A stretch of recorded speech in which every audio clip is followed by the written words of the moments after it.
Assalamualaikum warahmatullahi wabarakatuh. Perkenalkan, saya Starmila Adam dengan NIM 18044111756, Prodi Informatika, Konsentrasi Sistem Informasi Geografis atau SIG. Pada kesempatan kali ini, saya akan menjelaskan mengenai geografi regional dan ruang lingkup yang berada dalam geografi regional. Baik, yang pertama saya akan menjelaskan mengenai apa itu geografi regional.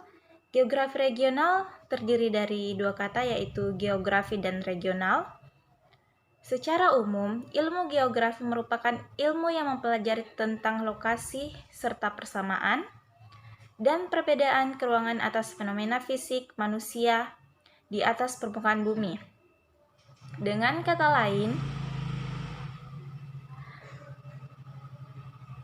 Dengan kata lain, geografi adalah ilmu tentang permukaan bumi, iklim, penduduk, wilayah, flora, fauna, serta hasil yang diperoleh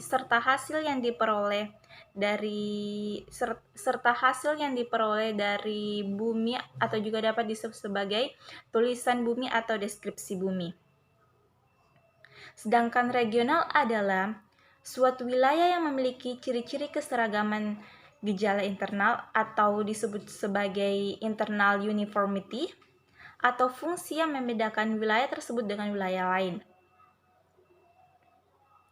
Ciri-ciri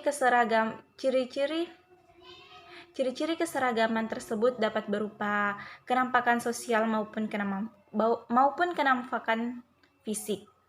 Kenampakan sosial antara lain berupa kegiatan perekonomian atau mata pencaharian, bentuk pemerintahan, bentuk kebudayaan, atau kenampakan fisik yang dapat berupa keseragaman iklim, keseragaman topografi. Kesamaan topografi ini terdiri dari dataran, pegunungan, lembah, dan lain-lain. Kesamaan lokasi geografis dan lain-lain. Jadi, dapat dikatakan bahwa geografi regional merupakan deskripsi yang komprehensif, integratif, aspek fisik dan aspek manusia dalam relasi keruangannya di suatu wilayah. Geografi regional adalah suatu bagian atau keseluruhan bagian yang didasarkan atas aspek keseluruhan suatu wilayah. Dapat pula dikatakan bahwa geografi regional sebagai suatu studi tentang variasi penyebaran gejala dalam ruang pada suatu wilayah tertentu, baik lokal, negara, maupun kontinental. Pada geografi regional, seluruh aspek dan gejala geografi ditinjau dan dideskripsikan secara bertautan dalam hubungan interrelasi keruangannya melalui interpretasi dan analisis geografis regional ini. Karakteristik suatu wilayah yang khas dapat ditonjolkan sehingga perbedaan antar wilayah menjadi kelihatan jelas. Hal yang dibahas dalam geografi regional sangat luas karena seluruh aspek fisiografis dan manusia yang saling berinteraksi, dan interdependensi serta persebarannya menjadi perhatiannya. Aspek fisik lainnya itu yaitu bentuk lahan, jenis batuan atau tanah, iklim, struktur geologi, dan lain-lain yang berkaitan dengan aspek manusia yang berada di atas atau di sekitarnya.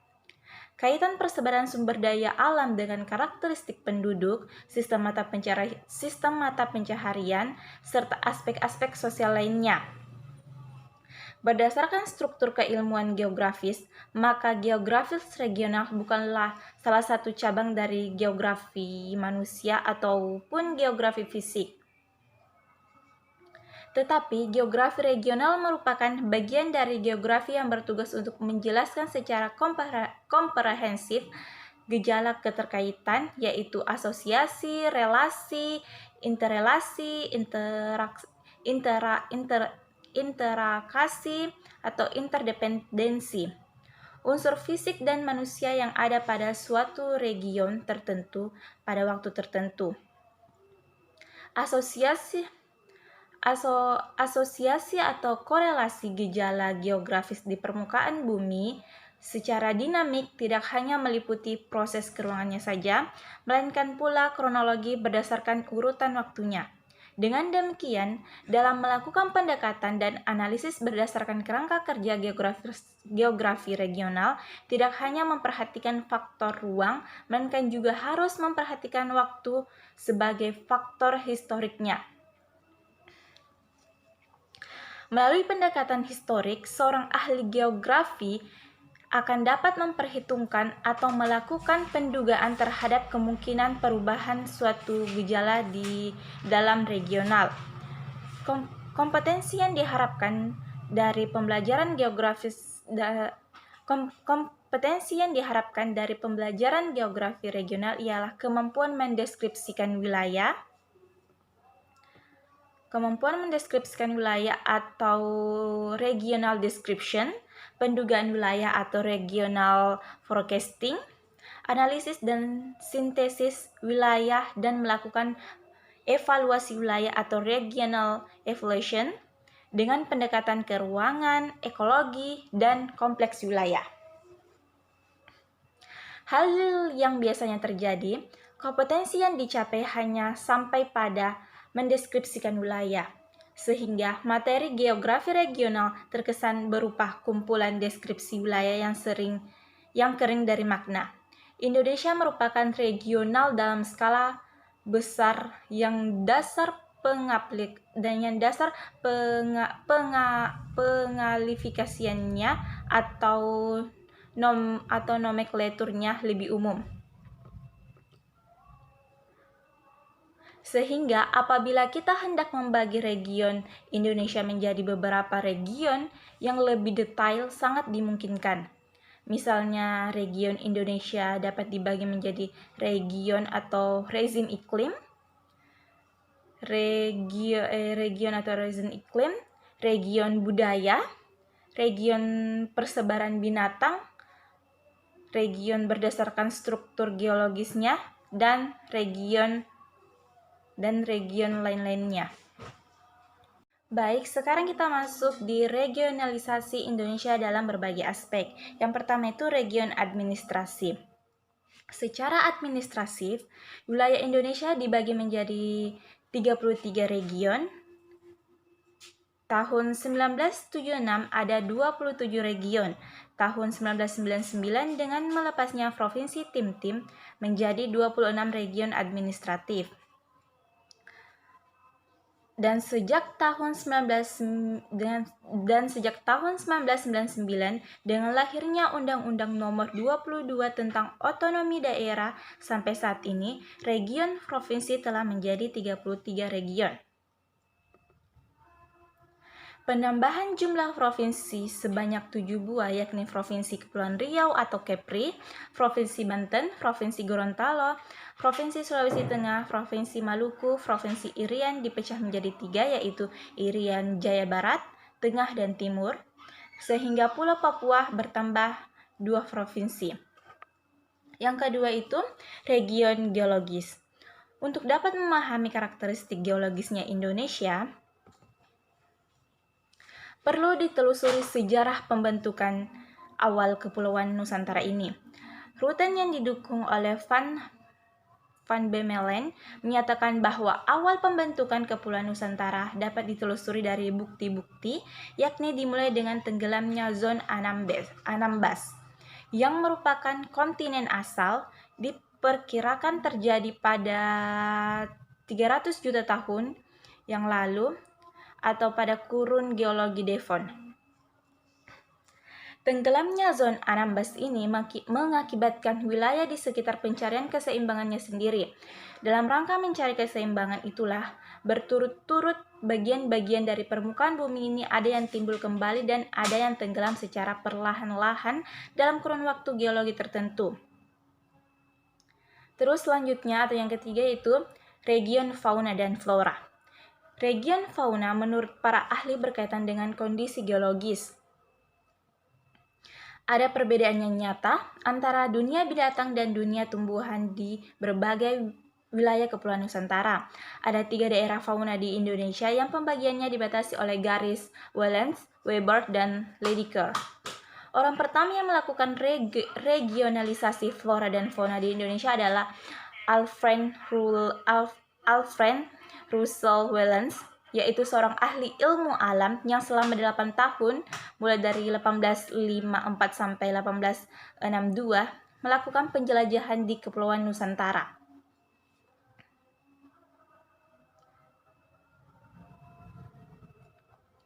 Ia membatasi region berdasarkan tempat persebarannya, yakni untuk wilayah landas kontinen Sunda atau wilayah Indonesia bagian barat, yang dibedakan dari region fauna dan flora di sebelah timur sesuai dengan nama pemberi batasnya.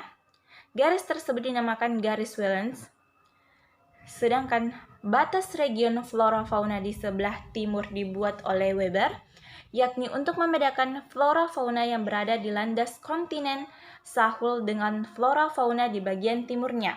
Garis tersebut dinamakan yaitu garis Weber. Namun demikian, ternyata di landas kontinen Sahul ini masih terdapat kekasan lagi, terutama di Maluku Halmahera, sehingga diberi batas dengan garis Lydekker. Garis Lydekker membedakan flora fauna landas kontinen Sahul dengan region Australis. Fauna di Indonesia bagian barat dikenal dengan kelompok fauna Asiatis. Fauna di Indonesia bagian tengah merupakan fauna peralihan antara fauna Asiatis dengan fauna Australis atau fauna Australis. Fauna di Indonesia bagian timur ditempatkan oleh fauna Australis. Selanjutnya itu region budaya. Region budaya Indonesia biasanya dibagi berdasarkan budaya suatu suku atau ras yang besar. Misalnya region budaya Jawa, region budaya Sunda, region budaya Melayu, dan lain-lain. Budaya mempunyai cangkupan yang luas, sehingga region budaya dapat dibuat berdasarkan unsur budaya tersebut, misal unsur bahasa, kesenian, mata pencaharian, adat istiadat, makanan khas, bentuk tempat tinggal, dan lain-lain. Keterangan lebih rinci mengenai region budaya ini dapat dilihat di referensi mata kuliah Geografi Budaya. Kemudian selanjutnya yaitu region aktivitas penduduk. Region aktivitas penduduk ini berkaitan dengan mata pencaharian, yaitu aktivitas utama penduduk suatu wilayah kemungkinan berbeda dengan aktivitas penduduk di wilayah lainnya.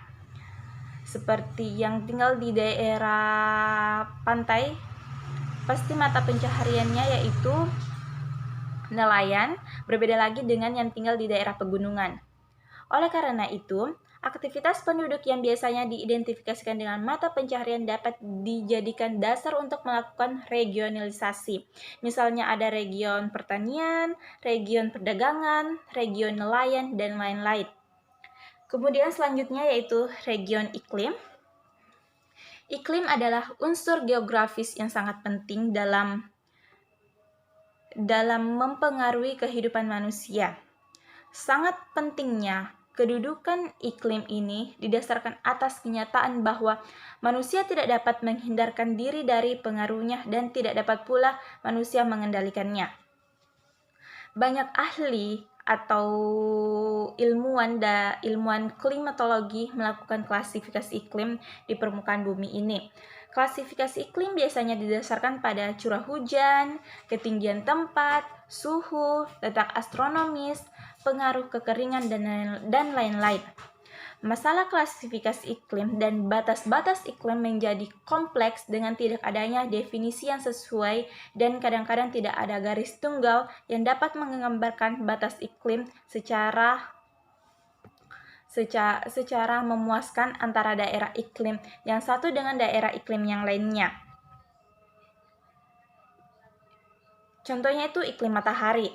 Pembagian iklim yang didasarkan pada garis lintang dan atas kedudukan letak semu matahari terhadap permukaan bumi dan temperatur. Iklim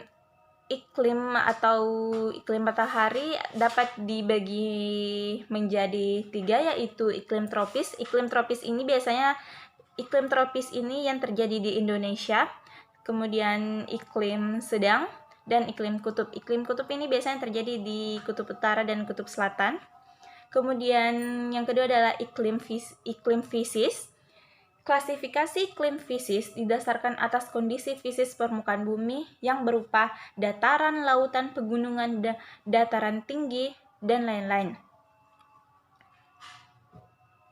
Iklim fisis dibagi menjadi 4 daerah iklim, yakni iklim kontinental, iklim laut, iklim dataran tinggi, dan iklim pegunungan.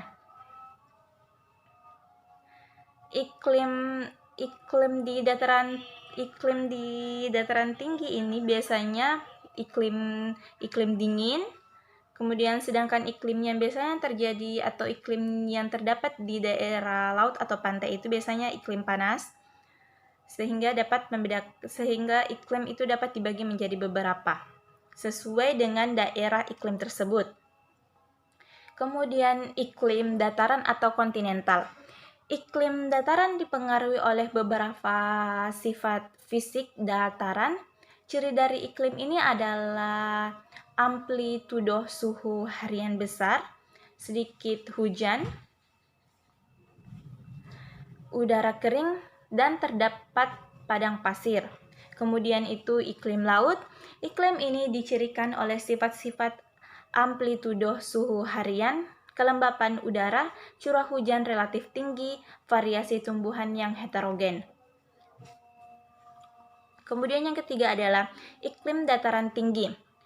Ditunjukkan dengan sifat-sifat amplitudo suhu harian dan tahunan tinggi, udara kering, yaitu kelembapan hangat rendah, dan curah hujan yang sedikit.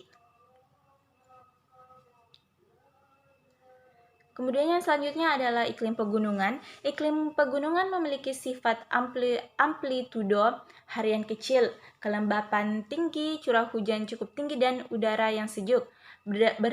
Berdasarkan klasifikasi iklim fisik ini, wilayah Indonesia dapat dinyatakan sebagai wilayah yang sebagian besar beriklim laut dan iklim pegunungan, dan sebagian kecil dipengaruhi oleh iklim darat australis. Kemudian yang selanjutnya adalah sifat-sifat unsur iklim di Indonesia. Sifat-sifat unsur iklim di Indonesia meliputi temperatur udara, lengas udara, curah hujan, angin, tekanan udara, dan penyinaran matahari. Pada pembahasan berikutnya, unsur-unsur tersebut dapat disajikan secara sendiri-sendiri tetapi secara terpadu. Secara umum, Indonesia sebagai negara kepulauan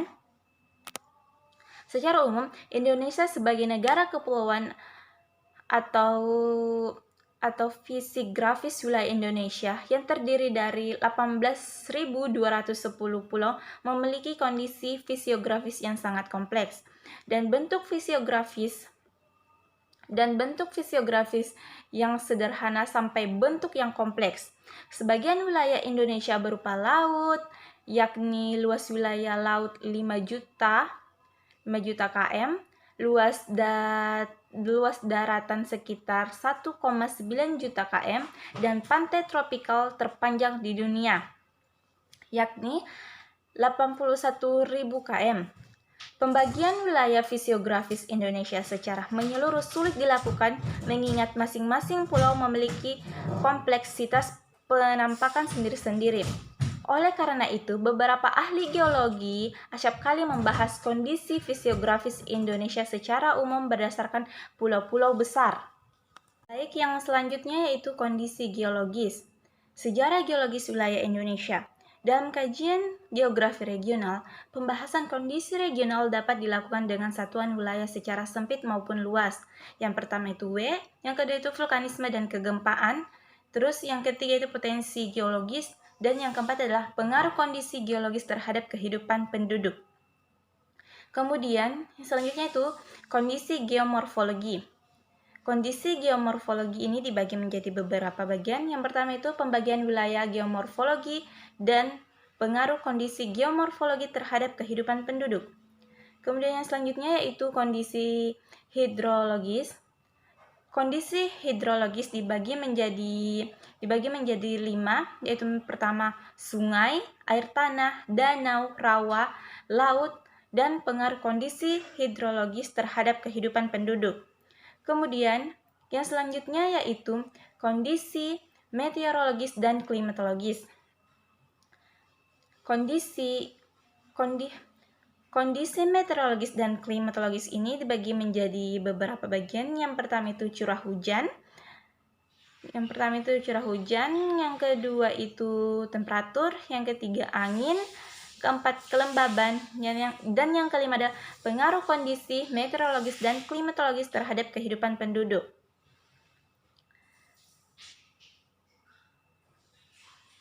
Kemudian kita masuk di batasan sumber daya.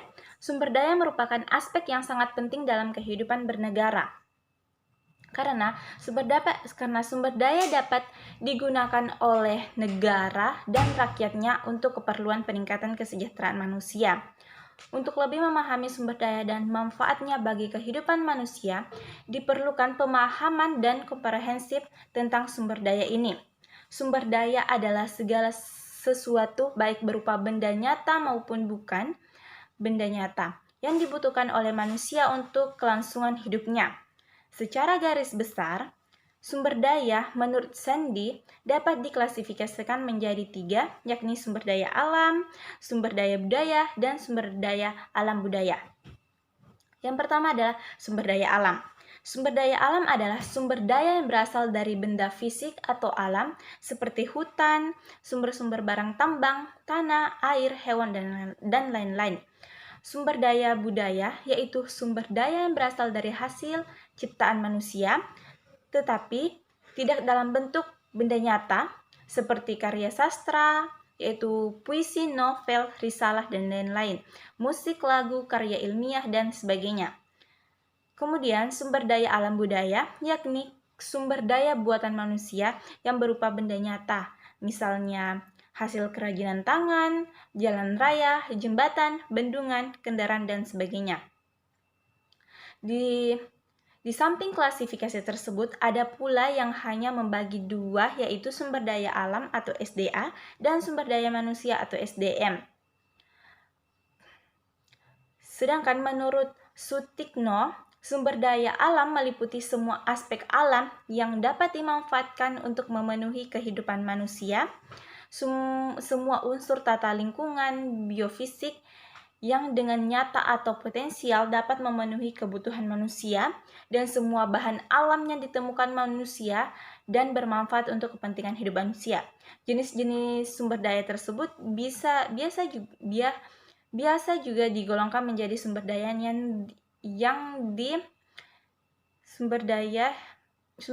yang bisa dipengaruhi dan sumber daya alam yang tidak dapat dipengaruhi.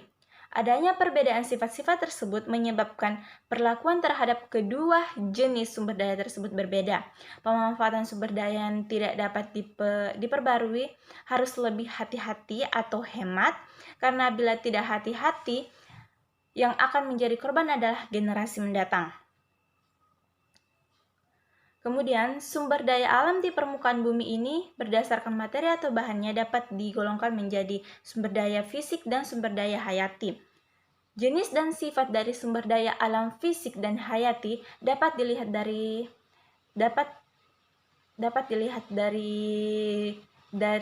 internet. Kemudian, pemahaman terhadap masing-masing jenis sumber daya alam dan sifatnya dapat dijadikan sebagai dasar untuk menentukan strategi dan penentuan prioritas pemanfaatan sumber daya alam. Baiklah, sampai di sini penjelasan saya mengenai geografi regional dan ruang lingkup geografi regional. Semoga penjelasan saya tadi dapat menambah ilmu kita semua. Akhir kata saya ucapkan terima kasih. Wassalamualaikum warahmatullahi wabarakatuh.